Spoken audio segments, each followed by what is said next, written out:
Bem-vindos de regresso ao Conversas à Quinta. Hoje vamos falar de cinema, ou se preferimos de um filme.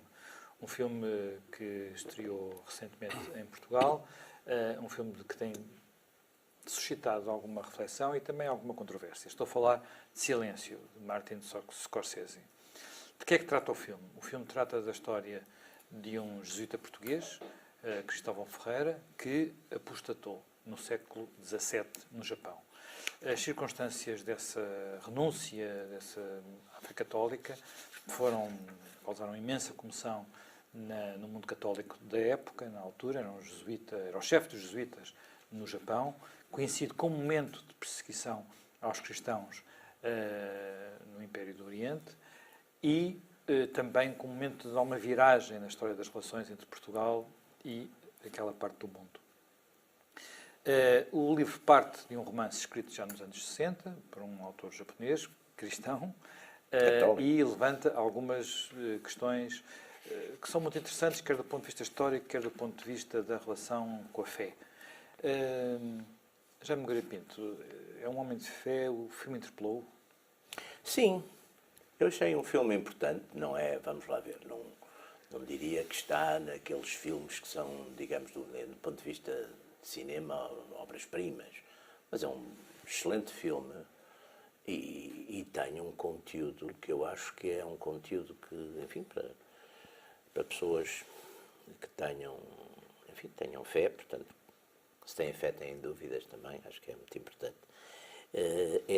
É um dos temas centrais, que é, fala-se muito a respeito do século XX e eu mesmo na minha adolescência experimentei um bocadinho isso, até também com o cinema do Bergman, que é a história da ausência de Deus, quer dizer, o que é isso da ausência de Deus? A gente de repente acha que Deus está, quer dizer, ser todo poderoso e o mal acontece, não é? É um dos clássicos dos problemas da fé e razão e tudo isso, é de facto, se Deus, o mal acontece e parece às vezes estar a vencer, quer nas nossas vidas privadas, quer na vida do mundo, a gente diz, mas onde é que está Deus? E aqui, de facto, é o tal problema, o silêncio de Deus, não é? Estes homens, depois há um contexto que talvez valha a pena começarmos por aí, porque há um contexto histórico que é um contexto a partir do século XVI, aliás, meados do século XVI, os portugueses chegam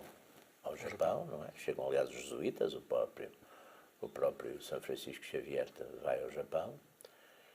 Essa chegada dos portugueses é muito interessante, porque os portugueses levam, por um lado, sim senhor, o comércio, e levam a fé, mas também levam, por exemplo, as armas de fogo, não é? O famoso Diogo Zeimoto, de que fala o Fernão Mendes Pinto, e é muito interessante, passados 30 ou 40 anos, nas grandes batalhas entre os clãs, entre os Tokugawa e os Takeda, e já está tudo armado com mosquetos, isso aliás vê-se muito bem num outro filme, que eu acho que é o Kurosawa, não é? O Kagemusha, A Sombra do Guerreiro, que é também um grande filme. Esse é um grande filme.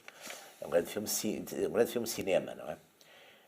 Aqui é o choque, portanto, é preciso ver que o Japão está nessa época, exatamente no final do século XVI, e também, de certo modo, devido Aqui já estamos no princípio do século XVII. Isto é princípio do século XVII, este é, mas no final do século XVI o Japão está, de facto, a unificar-se, não é? Há ali uma série de líderes, e é o clã, os Tokugawa, que estão a fazer exatamente essa unificação do Japão, vencendo subsequentemente os vários daimyos, porque o sistema até era um sistema altamente feudalizado e fragmentado. E, portanto, aqui há um choque clássico de razão de Deus e razão de Estado. Ou seja, isso vê-se muito bem na linguagem, enfim, do personagem que ali representa essa razão de Estado, que é o tal Inquisidor. O tal Inquisidor, não sei porque foram chamar, a palavra não me parece que existisse, que fizesse muito sentido no Japão da época, até porque o Inquisidor é uma criatura completamente laica, não é? Não tem... Eles não querem que eles se convertam a coisa nenhuma, eles querem que renunciem. E, portanto, há aqui um conflito, que é um conflito muito interessante, que é, na perspectiva da razão de Estado, de facto, e nós, nessa época, estamos a ter na Europa, estamos nas vésperas, exatamente, da guerra que vai acabar com as questões da religião e da política misturadas, que é a Guerra dos 30 anos, mas ainda estamos em plena divisão, digamos, dos Estados pelas crenças religiosas. E o Japão, que está a sair... Mais do que a divisão dos Estados, estamos a divisão dentro dos Dentro dos Estados, exatamente. Dentro dos Estados e dentro dos Estados. E estamos a sair exatamente no momento, aqui, está por um lado a unificação do Japão e por outro lado os dirigentes japoneses veem que o facto, e por exemplo houve muitos daimyos cristãos que utilizaram também, procuraram, e de facto, por exemplo, os próprios jesuítas e os franciscanos também se envolveram um bocadinho nessas guerras internas. Aliás, no Kurosawa vê-se um padre a abençoar um dos exércitos que está a sair, não é? E, portanto, iam ver-se um bocado nesse exército. Portanto, há aqui uma ideia de que a crença religiosa dos súbditos do japonês pode dividi-los. E, portanto, ali a pressão é, de facto, a questão da razão de Estado. A razão de Estado leva, portanto, à tentativa de eliminar. Aliás, de uma forma muito curiosa, porque querem uma abjuração formal. Quer dizer, eles, de certo modo, deixam a reserva mental. Quer dizer, não é ali pedida uma... No caso do Cristóvão Ferreira, a coisa vai um pouco mais longe. Vai mais não é? longe. Vai mais longe, porque ele é obrigado a casar com uma... Exatamente. Atos subsequentes. Com a viúva de um criminoso Atos e depois a seguir subsequentes escrever livros. Atos subsequentes de uma certa... Até ele próprio participar permanente. nos interrogatórios. Mas nesta fase já nem parece que seja tanto isso. Agora, portanto, eu acho que há aqui duas coisas. Há dois conflitos importantes. Primeiro, há um conflito Estado-fé, religião, digamos. Portanto, o Estado interpreta uma fé diferente e uma fé que não tem nada a ver, mas acho bem, também o budismo não é uma religião transcendente. Deus não há um Deus pessoal, que eu acho que é a questão fundamental da distinção destas religiões, como o cristianismo, o islamismo, é que Deus é uma pessoa. E ali Deus não é uma pessoa, são forças da natureza, é a natureza, são símbolos, é o sol, essa coisa toda. E, portanto, por um lado há isso, e por outro lado, há de facto, que talvez é o mais importante ali, é o conflito interno, digamos, entre aquilo que a gente poderia chamar um bocadinho utilidade e fé, ou seja, um bocadinho a salvação prática e humana daquelas criaturas, daqueles cristãos japoneses que estão dispostos a morrer pela sua fé. Parece que os jesuítas também estariam todos dispostos a morrer pela sua fé, mas o dilema surge quando são os outros, que eles foram, de certo modo, cristianizar, que vão ser vítimas dessa cristianização e, portanto, vão ser torturados, vão ser mortos, as famílias, e, portanto, esse é que é o ponto.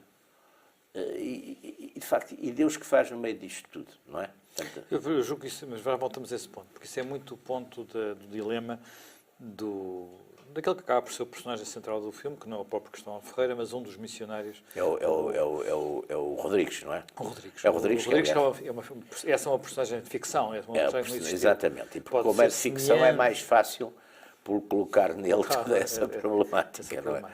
Porque não há um roteiro, A inicial. sua perspectiva, qual é que é? Para lá ver... Bom, a minha perspectiva sobre o filme,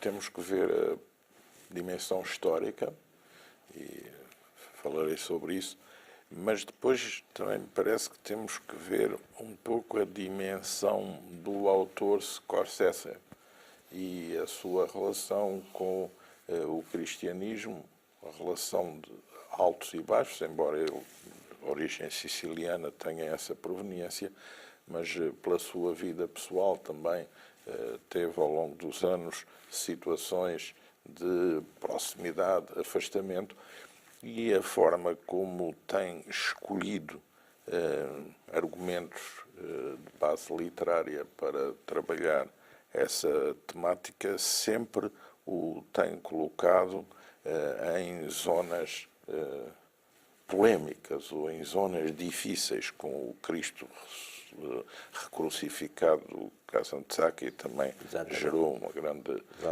polémica.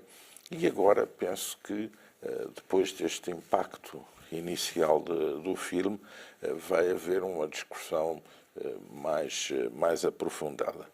Eu não sei se a tese do autor, ou aquilo que ele pretende demonstrar, o fio condutor do filme, não acaba por ser uma quase que justificação da apostasia. porque há nitidamente uma sedução pelo personagem principal, que está longínquo, distante, um pouco como no Apocalipse Now, e que está a ser procurado por dois jesuítas, jovens, seus discípulos, que são enviados pela Companhia de Jesus para fazer um reconhecimento sobre aquela situação que tanto... E até já um pouco contra a vontade da Companhia de Jesus, já tinha Sim, perdido vê-se muitas aliás pessoas. no início, no diálogo com o padre Valiano. Com tantos problemas ali para fazer um reconhecimento da situação. E a verdade é que os dois emissários acabam também por fraturar-se, porque um acaba por não entrar em ruptura, é o Garrup. Eles são apresentados os dois como portugueses, mas eu penso que o nome Garrup é mais um nome baixo que um nome português.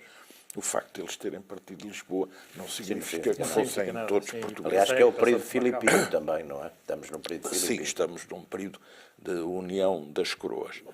Depois, o principal protagonista do filme acaba por tomar também uma postura idêntica à do nas mesmas jesuíta, circunstâncias, nas mesmas há uma circunstâncias, e depois até acaba por ficar ali associado como seu ajudante no cumprimento daquelas tarefas de colaboração com as autoridades nipónicas.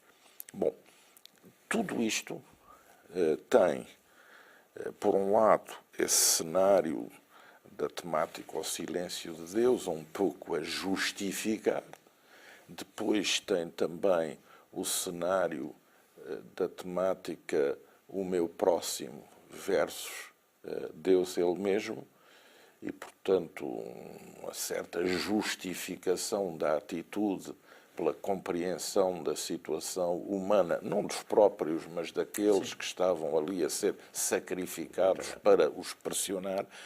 E, em terceiro lugar, o filme também não deixa de ter alguma solução pela ideia de que aqueles cristãos, sacerdotes jesuítas que tinham apostasiado à força e sob tortura, não acabaram por reter alguma identidade cristã ao fim de todo aquele percurso, como que depois disseminando numa igreja cripto, numa igreja clandestina, Sim. numa igreja do silêncio, uma mensagem e uma convicção.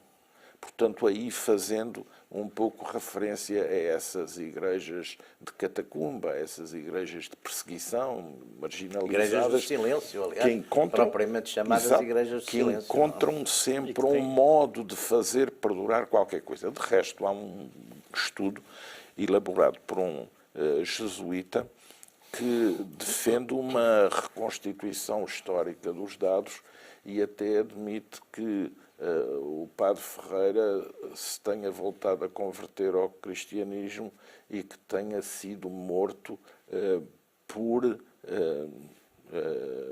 pelas autoridades nipónicas e que o seu enterro tenha sido um enterro quase clandestino ou encerrado, porque ele teria revertido no final. Sim, mas apesar de tudo, há lá o túmulo ainda hoje existe, tem o túmulo da família. Sim, portanto... mas há a ideia de que ele poderia ter voltado a uma fé cristã ortodoxa e o símbolo disso é, no enterro, ele conservar uma cruz, um sinal identitário cristão.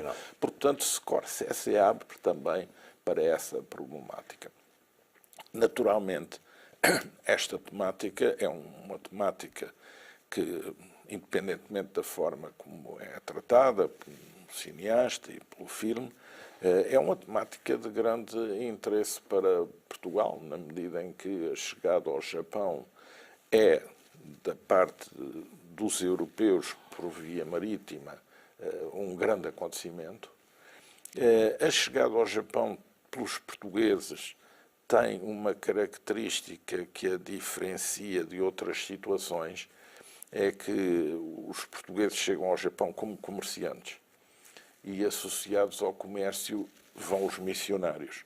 Mas os portugueses não fizeram com o Japão nenhuma ocupação militar, nem fizeram com o Japão não há uma nenhuma ocupação comparação, massiva de população. Não há estratégia de Alfonso de Albuquerque E em relação ao o que- Japão. Há não. apenas uma estratégia comercial Claro. e a própria cidade de E Nagasaki. a própria forma como os jesuítas, na sua expansão, nós temos que ver que isto é tudo muito rápido, porque os jesuítas são constituídos em 527, 1534. 34, pois. Em 1540 são reconhecidos pelo Papa Paulo III e em 1540 São Francisco Xavier já está aqui em Lisboa com Simão Rodrigues para abrir a primeira província. E São Francisco Xavier segue de imediato para uma longa peregrinação à África, à Ásia, que o faz chegar ao Japão. E os jesuítas têm que definir, porque eles têm ponto de atrição com a reforma e estão orientados para isso, mas não descuram e recebem como missão principal a chamada missionação das zonas difíceis. E, portanto, eles têm que adaptar estratégias de missionação, o que os leva a ter que estudar as sociedades e as culturas locais e também o que os leva a não seguir métodos idênticos em todos os locais. Exatamente. O método usado em África, o método usado no Brasil, o método usado na Índia, na China, é diferente do Japão. E no Japão, uma das coisas que discutem muito para a sua estratégia de missionação é saber se deve haver apoio militar ou não, se deve haver invasão e ocupação militar para proteger. Tipo, na altura, digamos, a A fé outra andava a par com o discussão, Império, por assim sim. dizer. Havia... A outra discussão é saber se deve ao menos haver uma fortaleza com guarnição militar que permita, em caso de ataque, refugiarem-se na fortaleza. E eles optam por discutem muito, e optam por uma estratégia de, digamos, diálogo cultural, diálogo civilizacional. E dirigem essa estratégia, no início, a alguns poderes políticos, a alguns senhores feudais locais, alguns dos quais se convertem. Exatamente. E até em relação a alguns monges, porque os jesuítas vão ter alguma dificuldade com os taoístas e com certos budistas, mas têm facilidade em dialogar com os confucianos. E isso revela como eles procuram uma ponte doutrinal. Eles procuram compreender a sociedade em questão e até as suas preocupações religiosas. Eles, por exemplo, no caso do budismo, o budismo zen é mais difícil. O budismo terra pura, que é uma outra corrente, é mais fácil. E acabam por depois elaborar os famosos catecismos japoneses, que são obras-primas em japonês de condensação da doutrina cristã para ser dada ao conhecimento das populações locais. Essa política tem grande florescimento, porque chegaram a ser convertidos cerca de 300 mil japoneses, eles chegaram até Kyoto, eles tiveram áreas... A própria Nagasaki, num certo momento, quase que é uma cidade-estado cristã, conseguiram isso, tiveram vários colégios, várias residências, vários seminários, e acabam por ser vítimas, digamos, de um outro fator levado com a presença dos portugueses, que é a arma de fogo, que permite a centralização do poder, a unificação, e, portanto, aí aquilo que era a disputa entre os senhores feudais para também terem o comércio, porque os portugueses no Japão estabelecem-se, nau do trato, praticamente opera entre a China e o Japão, que não tinham relações comerciais, e então, como a prata do Japão é muito apreciada na China, a seda da China é muito apreciada no Japão e não há relações bilaterais diretas, então os portugueses estabelecem-se aí nesse relacionamento, que aliás depois alargam a sul com o sândalo também de Timor e de toda essa zona. Pois bem, muitos dos senhores feudais, para terem acesso às mercadorias e a esse comércio, facilitam o diálogo com a missionação jesuítica. Outros não. Mas o poder imperial, quando se reforça e centraliza, estabelece uma política de expulsão. Expulsão das ordens religiosas e depois de aniquilação da presença cristã, na medida em que considera que essa presença pode ser, e não é só a presença dos jesuítas com apoio português, porque há também uma presença jesuítica com apoio das Filipinas, pelo lado espanhol, e depois as outras ordens. Os jesuítas tiveram um monopólio da missionação do Japão, que depois lhes é retirado pelo próprio Papa. E essas rivalidades também depois dificultam a causa cristã.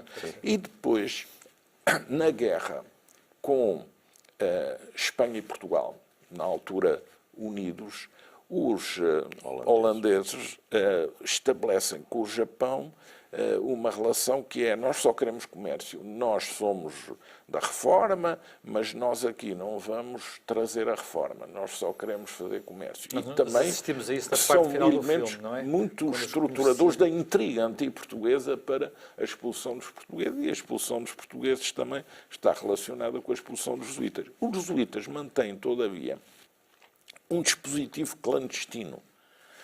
Os jesuítas no Japão, porventura, mais do que em qualquer outra parte do mundo, tiveram logo a preocupação de recrutar como jesuítas locais. E é muito significativa a presença de jesuítas japoneses, desde o início, na Companhia de Jesus no Japão. E isso permite-lhes também aguentar o período da maior perseguição. Um desses jesuítas vai ser beatificado para o mês que vem. Sim, sim. Vai haver Aliás, beatificação. com alguma interessante discussão, porque a Conferência Episcopal Japonesa agora entende que só devem ser beatificados mártires japoneses. E não de outras nacionalidades que não japonesas. O que tem levado a algum debate interessante sobre os, digamos, protetores da beatificação e santificação dos excluídos nessa problemática. Mas é interessante ver que esse cristianismo persiste sob modalidades clandestinas. E nesse período de perseguições há também, digamos, aqueles que, tal como os personagens principais deste filme, aliás, há um japonês no filme que também é o exemplo disso, vai sendo sempre perdoado, vai sendo sempre perdoado, que, digamos, também contribuem para que esse universo cristiano, essas comunidades perdidas, criptocristãs, ali permaneçam. E só mais tarde, só em meados do século XIX, é que as religiões podem, não shintoístas, nem dominadas pelo shintoísmo, podem voltar a ter atividade no Japão, coberto do Tratado Nipo-Francês, creio que de 1854. E aí volta a Igreja Católica, que é a principal. Em segundo lugar, a Igreja Ortodoxa Russa, que tem também uma grande estrutura de missionação. E depois os protestantes anglicanos e outros, que mais à frente, na Segunda Guerra Mundial, quando são expulsos todos os sacerdotes não japoneses, vão ser forçados pelo poder imperial a unirem-se numa única igreja protestante, da qual só vêm a sair os luteranos. Mas a Igreja Ortodoxa tem também a sua presença, a Igreja Católica também. Claro que só depois do fim da Segunda Guerra Mundial é que o shintoísmo deixa de ser considerado uma religião de Estado, e só a partir daí é que há liberdade religiosa no Japão, e por isso hoje ainda há 2.000 cristãos no Japão. 2 milhões, perdão, de cristãos no Japão, e os jesuítas, por exemplo, têm uma universidade muito importante, que é a Universidade de Sofia, em Tóquio, que é uma das maiores universidades do Japão e que, digamos, assegura essa continuidade. Mas é uma história longuíssima. Agora, o que que é interessante verificar é que, para os japoneses atuais, este relacionamento com os portugueses, a própria forma como o cristianismo se estabeleceu no Japão, as perseguições, tudo isso, também são encarados numa perspectiva bastante diferente do que era a perspectiva à época, no século, sobretudo no século XVII. O que é que quer dizer com isso? Em que sentido? No sentido de que hoje a chegada, por exemplo, dos portugueses é valorizadíssima como um grande contacto de civilizações. Digamos, tem mais valor para o Japão atual isso do que tem, por exemplo, para muitos dos portugueses. É mais celebrado no Japão. A chegada dos portugueses vai induzir a unificação do Japão. Enfim, sim, é quase um catalisador, se quiser. Aliás, os próprios vocábulos portugueses que se incorporaram na língua japonesa e que representam objetos de modernidade. Depois, a própria chegada do cristianismo... Aliás, é curioso que uma das coisas que o Sebastião Ferreira vai fazer... é positivamente valorizada. Também para mostrar que o Japão tem a sua identidade, tem a sua força, mas também para mostrar que houve ali um contacto e que esse contacto, da parte de quem chegava, também valorizava o Japão. E as descrições, os relatos feitos pelos jesuítas são considerados fontes históricas também apreciáveis no seu devido contexto. Falou aí que, enfim, a tese, de facto, que Sebastião Ferreira, no final da vida, voltou a converter-se, por assim dizer, mas a figura dele é uma figura, digamos, primeiro era uma figura importante dos jesuítas, não era apenas um missionário, portanto, era o chefe da missão no Japão. Depois, como todos os jesuítas, tinham uma cultura sólida e estudos. Ele é, na fase em que desempenha o papel de japonês, aliás, com um nome japonês e tudo, ele faz um livro contra o cristianismo e contra a fé cristã, mas também faz um livro que terá sido o primeiro no Japão que mostrava como a Terra era redonda, como o que é natural de quem vem do planeta, mas com provas, digamos, mostrando aquelas que nós conhecemos, que hoje em dia aprendemos na escola, mas que na altura não eram de forma nenhuma reconhecidas, não havia, quando não havia essa intuição. Esta questão de... Vamos lá ver, o ato de apostatar era muito simbólico. Portanto, aquilo, basicamente, tratava-se de pisar um símbolo religioso, não é? Portanto, tinha que se pisar um símbolo religioso e isso era o sinal da renúncia. Mas, para o caso dos jesuítas, depois era exigido um pouco mais. Isto podia salvar um camponês ou um pescador naquela circunstância, mas no caso dos jesuítas tinham que fazer mais. E a questão aqui, falou há pouco do silêncio de Deus e da percepção de que onde é que ele está naqueles momentos. Isso é uma coisa que é comum a várias religiões, não é? Portanto, é muito conhecida aquele onde está Deus em Auschwitz, por exemplo. Exatamente, é um clássico. É um clássico. Aliás, há uma coisa depois, é possível... Depois... Sim, e não é só essa... Enfim, há... Eu penso que é uma coisa que eu tive a sorte, enfim, da pessoa que fez, digamos, de certo modo, a minha formação e a minha educação cristã, que foi a minha mãe me dizer exatamente, teria eu 6 ou 7 anos, que há na base de tudo isto, há mistérios, há um mistério e há mistérios. E que se eu não levasse isso em conta, que rapidamente, aí por 2 ou 3 anos, não tinha fé nenhuma. Isto para mim foi sempre muito importante. Porque, por um lado, em qualquer, enfim, na crença cristã, há mistérios, ou seja, a gente não pode apenas... Não é que seja... Vamos lá ver. A religião não é contra a razão, mas não é a razão prática e mesmo a razão pura humana, não se chega lá. É um ato também que engloba a razão, mas também engloba a vontade e engloba a fé propriamente dita. E depois há um outro... Enfim, com a experiência da própria vida e com a leitura e com a atenção a todos estes temas, a gente também chega a uma conclusão. É um Deus que se esconde, não é? É um Deus que se esconde, é um Deus... Deus esconde-se muitas vezes. A gente encontra e, portanto, Aqui, aliás, eu acho que há aqui uma lógica. Os três padres têm comportamentos diferentes, no fim. Os três personagens, não é? Os três personagens têm comportamentos diferentes. O padre Garup parece... Só um deles é uma figura histórica. Exatamente. Criações literárias. Por isso mesmo estamos mais à vontade. A ficção serve para isso, exatamente. Para criar...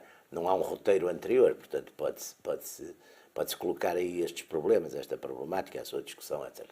E não há dúvida que a gente, desde o princípio, vê que há ali aquele do o padre Garup, que é mais um hardliner, não é? Ele não quer ceder em nada e está ali com uma grande... o padre... E morre por causa disso. Morre por causa disso. Morre. O outro padre... Ele próprio é uma figura, o próprio ator escolhido é uma figura particularmente seca. Sim, com um ar, exatamente, parece uma daquelas imagens do Greco, aquele é um cristão torturado, não é? O Nilsson... Mas é o menos valorizado na Sim, conclusão do filme. Claro. O filme é muito em torno, digamos, há quem diga que o filme é muito em torno do dilema espiritual do personagem Não, principal, acima de tudo é um que dilema Rodrigues. espiritual, aliás, Rodrigues, claro. portanto, que O acaba por ser um enquadramento personagem histórico central o e enquadramento histórico serve ali, mas é um bocadinho, é o platô onde as coisas se desenvolvem. E depois há ali aquela questão, exatamente, que é muito importante e que não é, aliás, não se coloca só na fé, digamos, na fé religiosa, coloca-se nas fés políticas. Aliás, se formos ver, até na medida em que é um bocadinho, muitas vezes, a política decalcou e laicizou conceitos religiosos, por exemplo, todos aqueles conceitos, o entrismo, as linhas de grande pureza ideológica, etc. Tudo isto, depois passado para, digamos, para a política, para as ideologias, etc., também se reflete. Quer dizer, em que medida? Porque há ali o problema do martírio. E ali a subtileza do martírio ali é que é o martírio dos outros. Porque depois há aquela... Não, tu por orgulho podes até sofrer. Eles, aliás, todos... Fica claro que qualquer um deles, se fosse o martírio deles, nunca teria apostatado. Nenhum deles, não é? Isso aí fica claro. Mesmo o próprio, no princípio, o próprio Padre Ferreira, o que a gente vê é ele a assistir ao martírio dos outros. Portanto, a gente aí deduz, ele perante o martírio, e aliás, mais tarde, mesmo o próprio Inquisidor diz, não, ele vai ceder como eles cederam todos. Portanto, eles sabem, e os próprios, digamos, funcionários do Estado japonês, não é? Ou do Estado, do poder naquela área, sabem perfeitamente isso. Quer dizer, já perceberam que se for só o castigo e tal direto, que aquelas pessoas, os jesuítas, os missionários, de uma maneira geral, estão dispostos a suportá-lo. E, portanto, fazem aquela chantagem que é entre... Lá está, é um amor de Deus e é um amor dos homens. O que é o verdadeiro amor de Deus? É deixar, por um princípio de afirmação, deixar aqueles homens morrerem assim, aquelas famílias? Ou é fazer o sacrifício, também terrível, porque para um jesuíta do século a apostasia naturalmente podia-lhe implicar, de certo modo, quase a perda da alma, não é? Em princípio, hoje em dia talvez não, mas numa lógica que apesar de tudo é bastante mais dura em termos de céu, inferno, castigo, tudo isso, não é? Portanto, nessa vivência existencial da época, apesar de tudo era um risco, não é? É um risco de perda de alma. Portanto, há ali uma questão de reserva mental, há uma questão de... E há ali um sacrifício, de facto, não é? E até o próprio primeiro padre, o primeiro Garup, exatamente, também quando nada para salvar, também, de certo modo, renuncia a isso, não é? Faz, no fundo, o mesmo ato. Portanto, aí é um dilema que fica em aberto, porque também nós não sabemos... Quer dizer, o silêncio, ele no fim dá uma volta ali e dá a impressão que Deus, afinal, esteve sempre presente. Sim, mas é um momento quase retórico. É um momento quase retórico. Aliás, eu acho que o filme ele quer deixar uma questão em aberto, não tem de maneira nenhuma uma tese. Quem foi melhor, quem fez bem, quem foi boa a apostasia, porque apesar de tudo salvou as vidas daqueles homens e salvou-lhes, foi má porque traiu o princípio. Ele deixa, quer dizer, ele interroga-se e deixa connosco essa interrogação, não é? Que são interrogações que a gente também já sabe que nunca vai, até ao fim dos nossos dias, vai resolvendo pessoalmente, mas não pode resolver em teoria, não é? Mas não, nós temos que ver que ali, na época, havia sobre essas situações de prisão e de tortura uma grande pressão pública e da opinião por exemplo, em relação aos presos em Marrocos, Sim. havia sempre a ideia que quando eles eram imensamente penalizados estando encarcerados. Exatamente. Mas depois, O quando Dom eram Fernando, libertos, não é? não Fernando deixavam fez. de ser submetidos a interrogatórios para saber se tinham apostasiado durante o encarceramento. Isso era também outra faceta que demonstra Se uma reproduz questão depois da história política, não é? Sim. Dos presos políticos, Exato. os que denunciam, os que Exato, denunciam, etc. exato. E essa a questão é uma questão a que a E no Companhia Homeland? de Jesus é submetida. Porque a Companhia de Jesus, que está na vanguarda da missionação e que, portanto, colhe os louros dessa grande ação, depois também é submetida a essa provação duríssima com os seus defectors. E isso é o que está ali no filme. E outras ordens religiosas também pressionavam esse exame. Por exemplo, tinham grande rivalidade. E não só porque os jesuítas, ao terem estabelecido uma Deixa eu dizer relação agora só na pequeno Ásia, parêntese. Uma rivalidade antiga, mas agora temos um padre Francisco que é jesuíta. Pois.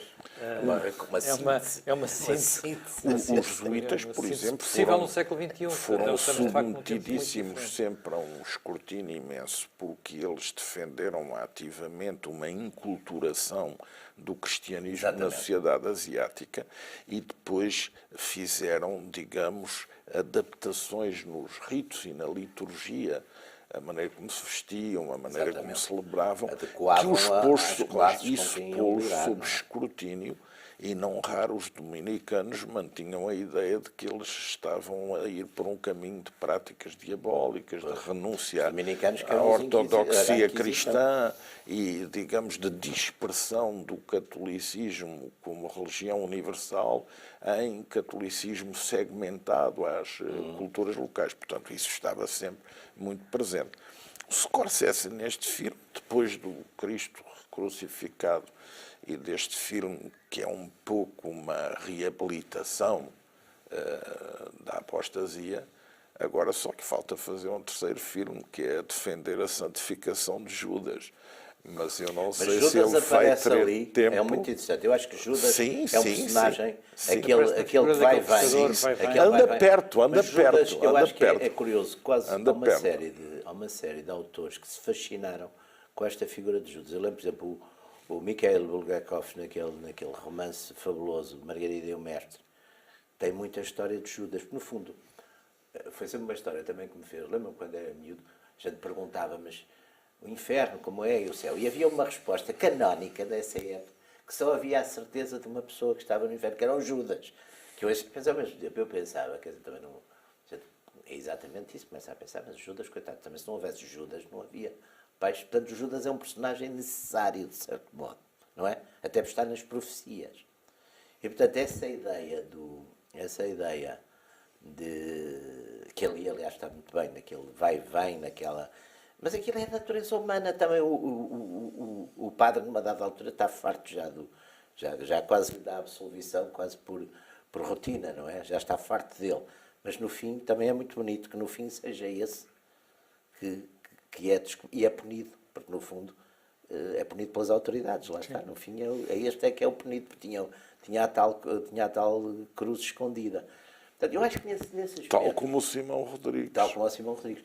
Agora, o que é interessante, eu devo dizer que do Scorsese, das coisas que eu mais gostei no Scorsese, da filmografia dele, são aqueles dois filmes documentários, que é A Minha Viagem à Itália e a viagem dele também sobre o cinema americano, que é, no fundo, é uma espécie de pot-pourri dos filmes que mais o impressionaram. E eu acho que é evidente que este tipo de reflexões dentro do próprio mundo católico seria, enfim, eu sou um bocadinho pré-conciliar e, portanto, cada vez que aparecem estas coisas tenho que me adaptar, porque, no fundo, a nossa formação é sempre a formação que é no fundo, entre a infância e a adolescência, portanto, cada vez me vou sempre adaptando a estas coisas e vendo, e discutindo, e pensando. E é muito curioso, porque eu acho que, no fim, também há aqui uma mensagem, enfim, subliminar, que os três padres, de certo modo, se salvam também, em termos de economia de salvação, cada um a seu modo. E isso ele deixa também no fim, porque deixa exatamente com aquela fina... Sim, no caso do Sebastião Rodrigues não é tão evidente isso. É mais evidente no caso do Ferreira. Do Ferreira. Até porque o Ferreira faz um discurso muito interessante que também entra numa outra questão da religião, que é... Mas que também está, de facto, no Evangelho. Quer dizer, a casa do meu pai tem muitas moradas. Há muitas portas, não é? Portanto, aquela ideia, há uma religião só que salva, não é? Ou então todos os homens que, de certo modo, atuam de acordo com um determinado conceito, que no fundo são conceitos hoje em dia muito laicizados em formas de humanismo, não é? Mas que, no fundo, têm essa origem, quer dizer, que atuam, procuram o bem e procuram o bem na sua vida, nas suas relações. Quer dizer, essas pessoas perdem-se porque não foram batizados, não é? A própria Igreja hoje em dia também já não é bem isso, não é? Portanto, eu acho que o filme, nesse aspecto, é um filme importante e tira-nos, sobretudo, de muita de uma certa banalização destas coisas que a gente vai assistindo, não é? Portanto, acho que nesse aspecto eu gostei, francamente gostei. Não é um filme fácil, tem de facto momentos até de violência muito grande, violência psicológica, sobretudo, e essas cenas das torturas. Também, talvez, o filme... Mas não é um filme, sim, não tem violência gratuita, não é um Não, filme não, em que isso... não. Quer dizer, há Muito cenas diferente muito do Mel difíceis. Gibson. É muito, exatamente, era isso que eu estava a lembrar, Sim, sim. muito diferente da paixão do Mel Gibson. É uma violência mais... Ali não, até porque é uma violência, porque no fim, aliás é curioso, por exemplo, o retrato dos japoneses. Os japoneses são uma espécie de agentes dos interesses do Estado, também não estão ali, não aparece praticamente ninguém que seja um sádico, aquilo é uma coisa muito racional, tudo aquilo se passa como numa racionalidade. Isso é o lado mais, às vezes é o lado mais horrível. Claro que é, tipo de coisas, eles estão não é? ali muito tranquilos. Sim. Sim. Quando a violência é exercida com essa racionalidade de Estado, Sim. ganha E uma aquele dimensão... inquisidor que parece assim uns funcionários médios que havia no anterior regime, assim um tipo muito, ao mesmo tempo muito um bocadinho palaciano e simpático e que faz uns convites, é curioso. Mas não, o filme acho que vale a pena, é um filme importante. Agora, ali se tivesse na montagem final, se tivessem ali feito economia aí de uns 20, 25 minutos, meia hora, não era pior. Não era pior. Isso eu não sou especialista para... Não, é para assim dizer uma isso, observação. para poder dizer isso. Porque ficou talvez too much, não é? Longo. Algumas cenas podiam-se ter ali, talvez. Agora, tem, por exemplo, aquela coisa das igrejas de silêncio, que, aliás, no século XX tivemos no México, com os cristeros, tivemos toda a área comunista, onde, de facto, houve muito esta coisa dos... Bom, e tivemos no século XVI... Ainda hoje temos na China, em muitos aspectos. E tivemos no século XVI... Sim, para não falar do que se passa no Médio Oriente. Por exemplo, em Inglaterra, há uma história, ainda agora saiu um livro muito interessante sobre isso, me lembro agora o autor, que é a história, por exemplo, dos padres jesuítas na Inglaterra isabelina, que as famílias católicas que mantiveram católicas, tinham normalmente nos seus castelos, nas suas casas, uma coisa escondida que era onde ficava o padre, e os jesuítas continuaram a fazer um bocado isso, quer dizer. E, portanto, esse é um lado, acho que é um lado importante, porque hoje em dia também a Igreja é tirada muito como uma coisa triunfante e dominante e que massacrou e, portanto, há esse lado também A gente já está um pouquinho em cima do tempo, mas gostava de voltar a uma coisa que ficou assim só como nota de rodapé há pouco, que é os japoneses dão mais atenção à nossa chegada ao Japão do que nós damos. Há alguma razão para do nosso lado isso acontecer? O Japão não faz parte, de facto, da nossa memória, digamos assim. Não, é o Fernão Mendes Pinto. Tem sido feito algum esforço e há pessoas que estudam e conhecem bem esse relacionamento e a sua importância.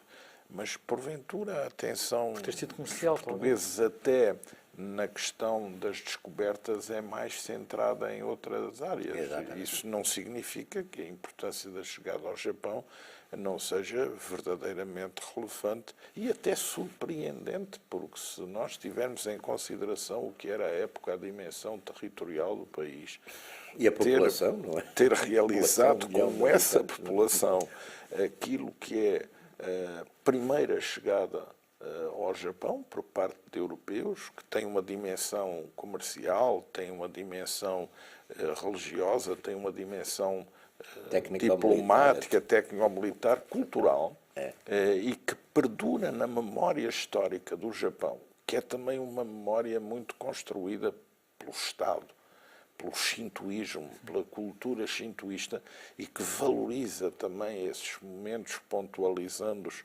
com grande relevância, o que, porventura, na nossa cultura mais hipercrítica, não tem o valor que para os orientais possuem estes grandes momentos de contacto ou de ruptura.